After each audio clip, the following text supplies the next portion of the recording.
አሰላሙ አለይኩም ወራህመቱላሂ ወበረካቱ። ሰላም እንዴት ናችሁ? እኔ ደህና ነኝ አልሐምዱሊላህ። እንዴት ክርስቲያን ወገኖች ሰላም ብያለሁ። ሰላም ለሀገራችን፣ ሰላም ለኢትዮጵያ። ሀገራችንን ህዝባችንን አላህ ይጠብቅልን። ዓለሙ ሁሉ ሰላም አላህ ያደርግልን ኢንሻአላህ። በየትም ዓለም ላይ ያለ ነው የመዳም ቅመሞች በየትም ዓለም ላይ በአውሮፓም በአሜሪካም በአረብ ሀገራትም ላይ ያለ ነው በየትም ዓለም ላይ ሳውዝ አፍሪካም ያሉትን አላህ ይጠብቃቸው። ወላይ በጣም የሚንከራተቱ እንትንም እዛ በጣም ሰው እንትን እያለ ነው እና አላህ ይጠብቃቸው። ዱአ አድርጉላቸው፣ ለሁሉም ዱአ አድርጉ። አላህ ዓለማችንን ሁሉ ሰላም ያደርግልን። ዓለም ላይ የተሰራጨ ነው እኛ የኢትዮጵያ ልጆች በሙሉ አላህ ይጠብቀን። የሰው ዘር ተብለን በሙሉ ያረብና አሚን በሉ። የመዳም ቅመሞችን ደግሞ አላህ እንደው ለፍተን ምንም ውጤት አናገኝ። እኛን ሊበላን የማይመጣ ጅብ የለም። ተጅብ አላህ ያውጣን። ወላሂ እኔ ዱአ ታደርግ እንደው አላህ እንደው ተጅብ አውጣኝ ነው የምለው። ግን ጅቡ መቼም ቢሆን ተጅብ ወጥቼ አላውቅም። ኢንሻአላህ ደግሞ አንድ ቀን ልወጣ እችላለሁ ኢንሻአላህ አይደል። እና አላህ ሱብሃነሁ ወተዓላ ይጠብቃችሁ። ገንዘባችሁንም ጉልበታችሁንም ጤናችሁንም አላህ ይጠብቅላችሁ። አላህ ፍሬ አፍርተን ለሀገራችንም እና ቤተሰቦቻችንም በሰላም እንገባ ያድርገን የኔ ወዶች።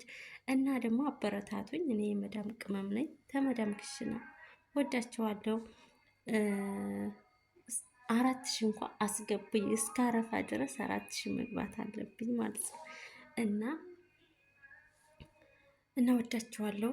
ዛሬ ሰብሰብ አድርጌ ለእናንተ የሚሆናችሁን ይዤላችሁ ብያለሁኝ። እናንተ ብቻ የሚጠበቀው ደግሞ ዱአ አድርጉ። እኛ ሀጅ ደግሞ ተባሎቻችን ተልጆቻችን ጋር ተቤት ነብዩ መሐመድ ሰለላሁ ዐለይሂ ወሰለም ሰዎች ችግር ሲከሰት መውጫ መንገድ ምንድነው ብለው ሲጠይቋቸው 3 ነገርን ተናገሩ። መጀመሪያ ምን አሉት? ለጠየቃቸው ባልደረባቸው ምላስህን ሰብስብ ወይም ደግሞ ምላስህን ጠብቅ አሉ። ልቅ የሆኑና ማህበረሰብን የሚያውኩ መረጃዎችን ባለመልቀቅ ለማህበረሰቡ ተስፋ እንጂ ክፋት ያልሆነን ቃል ባለማውጣት ምላስህን ሰብስብ አሉት።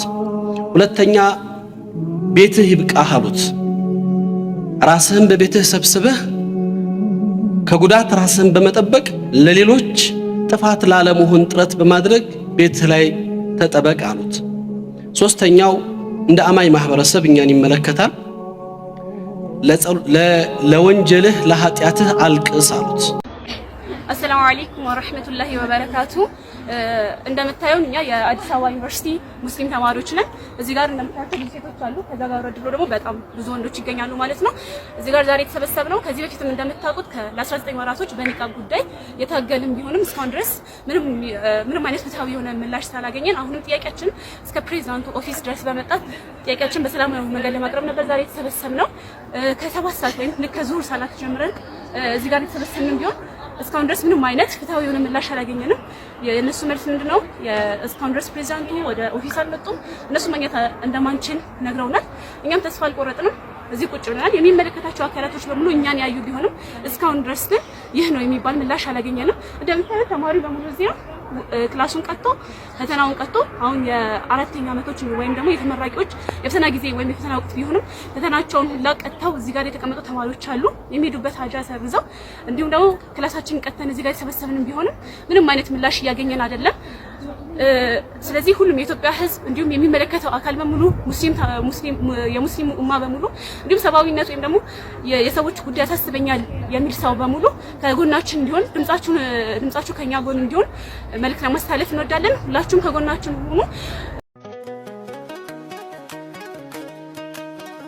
ከመሞቴ በፊት አላህ እንዲምረኝ ለመጠየቅ ዱዓ ለማድረግ ቤቴን ሽጬ ወደ አላህ ቤት መጥቻለሁ ያሉት አባት መነጋገሪያ የሆነ አዲስ ታሪክ ነው ይዤላችሁ የመጣሁት። እስከ መጨረሻው አብራችን ቆዩ።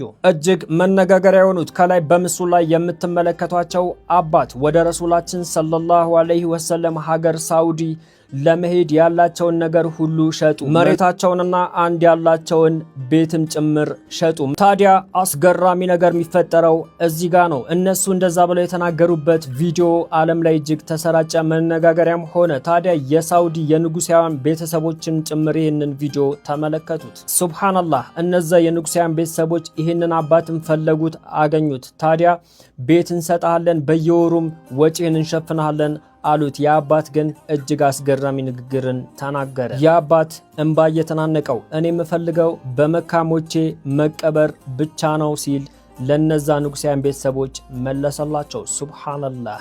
በዚህ ታሪክ የተገረማችሁ ይህን ቪዲዮ በደንብ ሼር፣ ኮፒ፣ ሊንክ፣ ሪፖስት እያደረጋችሁ አዳርሱት።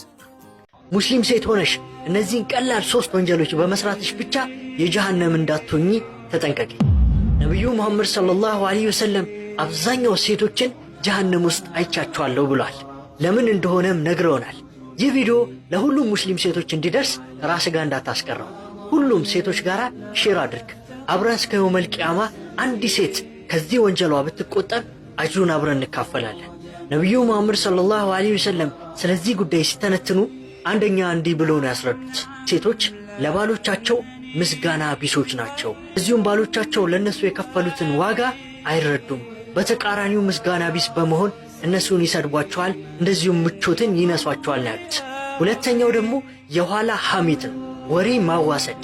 ይህ ተግባር እጅግ በጣም ከባድ የሆነ ወንጀል ነው። እንደምታውቁትኝ እሳት እንጨትን እንደሚበላው ወሬ ማዋሰድና ሐሜትም እንደዚሁ መልካም ስራን ይበላል። የመጨረሻውና ሶስተኛው ብዙ ጊዜ ሙስሊም ሴቶች በፈርድ በሆኑ ሰላቶች ላይ ይዘናጋሉ። እነዚህ 3 ምክንያቶች የጀሃነም ሊያደርጋችሁ ይችላል። ስለዚህ ጥንቃቄ አድርጉ። አላህ ሱብሓነሁ ወተዓላ